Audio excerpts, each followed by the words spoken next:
You're 23. You work at a textile factory in Haisan, a city on the Chinese border. You make 3,000 North Korean won per month. That's less than $1. Your rations were cut 6 months ago. Rice became corn. Corn became porridge. Porridge became water with corn dust. Your mother is sick. There's no medicine. The hospital has beds but no drugs. The doctors know what's wrong but can't treat it because the treatment doesn't exist in your country. Across the river is China. You can see it from the factory. Electric lights, cars, buildings that aren't crumbling. At night, the Chinese side glows. Your side is dark. The contrast is so sharp, it looks like someone drew a line between the present and the past. A woman at the factory whispers about a broker, someone who helps people cross. 300,000 won. You don't have it. She says you can pay after. Work in China for 6 months. Send the money back through the network. You say yes before you finish thinking about it. Because thinking means calculating what happens if you're caught. And that calculation has only one answer. The plan is simple. Cross the Tumen River at 2 a.m., where it narrows to 30 meters. The water is shallow in February, frozen in parts. A guide meets you on the Chinese side, takes you to a safe house. From there, you move south toward a contract who arranges passage to South Korea through Southeast Asia, Laos, Thailand. The South Korean embassy in Bangkok. Freedom. You tell your mother you're working a night shift. She looks at you. She knows. Mothers always know. She doesn't say don't go. She says be careful. That's how you know things are bad enough that the mother would rather risk losing her child to the river than watching them starve in front of her. 2 a.m., February, minus 22 degrees. You walk to the river with one person, a man named Cho. He's 30, former soldier, deserted 3 weeks ago. Desertion is a death sentence. He's already dead if they catch him. You're both wearing dark clothes, no bags, nothing that makes noise. The river is 30 meters wide. Parts are frozen, parts aren't.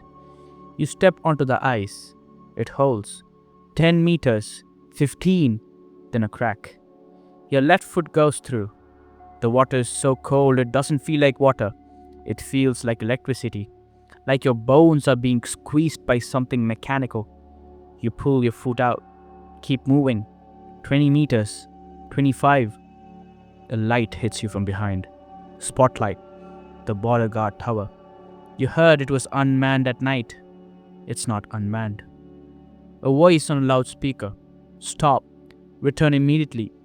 Cho runs. He's faster than you. He reaches the Chinese bank, disappears into the dark. You're still on ice. Your left foot is numb.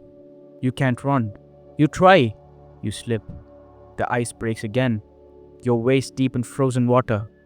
The spotlight stays on you. 2 soldiers reach the river bank.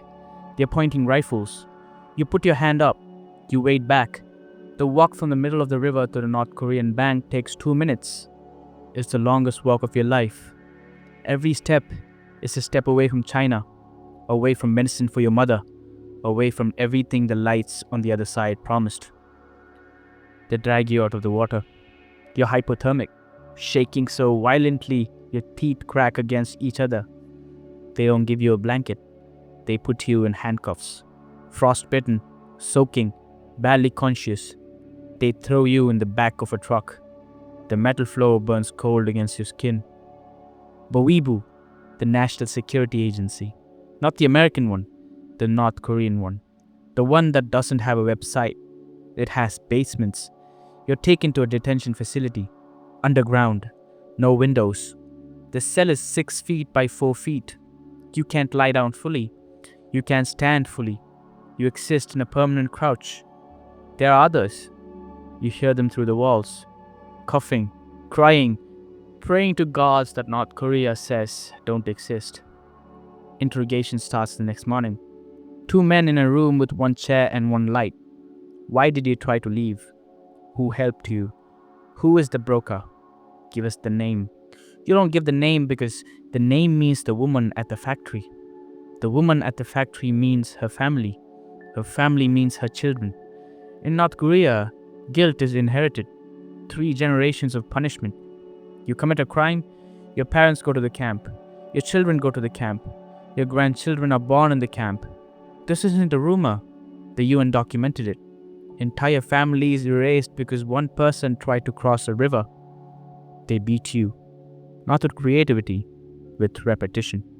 The same questions, the same fists, the same boots for hours. Then they stop. Then they start again. You give them nothing because giving them something means giving them everyone. After 2 weeks, they stop asking for the broker. They've decided your case. Attempted to defection. Political crime. Kwan Lee So. Political prison camp. The word translates roughly to controlled management facility. The reality translates to a place people enter and don't leave. Camp 14 or 15 or 16 or 18 or 25, the number don't matter. They're all the same. Barbed wire, guard towers, dogs, mountains on every side. You're given a uniform. Gray, thin, not designed for winter. Not designed for anything except identifying you as something less than the guards. Less than the dogs, actually. The dogs eat better. You work every day, 16 hours, mining, logging, farming. The work isn't punishment. The work is the point. Your slave labor. The camps produce coal, cement, textiles, products that fund the regime. Your body is a sauce being extracted until it's empty. Rations are 200 grams of corn per day. About a handful. You supplement with rats, frogs, insects, grass, bark. Things that aren't food become food when the alternative is death. You watch people eat snakes raw because cooking requires fire, and fire requires permission, and permission requires a guard who feels generous. Guards don't feel generous. Public executions happen monthly, sometimes weekly. A prisoner caught stealing food, a prisoner caught talking to the opposite sex, a prisoner caught praying. The entire camp assembles. The prisoner kneels. The gunshot echoes off the mountains. Everyone watches because watching is mandatory. Looking away is noted. Winter is when people die fastest. -30, no heating, one blanket, the thin uniform. People freeze in their sleep. You wake up next to someone who didn't wake up. This happens enough times that you stop checking if they're breathing and start checking if they have an extra blanket. A woman in a unit was born in the camp. Her parents were prisoners. She's never seen a city, never seen a car, never eaten rice. She's 28 and she's never been outside the wire. She'll die inside it. Her crime was being born to the wrong parents. 3 generations. The math is simple and absolute. You think about your mother. You tried to cross a river so she could have medicine. Now she's here too, or somewhere worse. You don't know because you'll never see her again. The guards told you she was arrested the morning after your capture. Your sister too. Your nephew. The boy who goes to school at 1:30. He's in a camp now because his uncle tried to walk across 30 meters of frozen water. You think about the other side of the river. The Chinese side. The lights. The cars. The buildings. Chol made it. You don't know what happened to him. Maybe he's in South Korea now. Maybe he's in a restaurant eating rice. Maybe he's free. Maybe he thinks about you sometimes. Probably not. Freedom has a way of making you forget the people who didn't make it. That's not cruelty. That's survival. You understand survival. The UN estimates 80,000 to 120,000 people are held in North Korea's political prison camps right now. Most will die there. The camps have existed since the 1950s. 3 generations of families have lived and died inside them, exposed by satellite imagery showing their expansion over decades and defected testimonies that describe conditions matching the worst atrocities of the 20th century. You're 23. You're in a camp. Your family is in a camp. The river is 200 kilometers away. The lights on the other side are still on. They'll always be on. You'll never see them again. Your crime was wanting to. In North Korea, wanting is enough.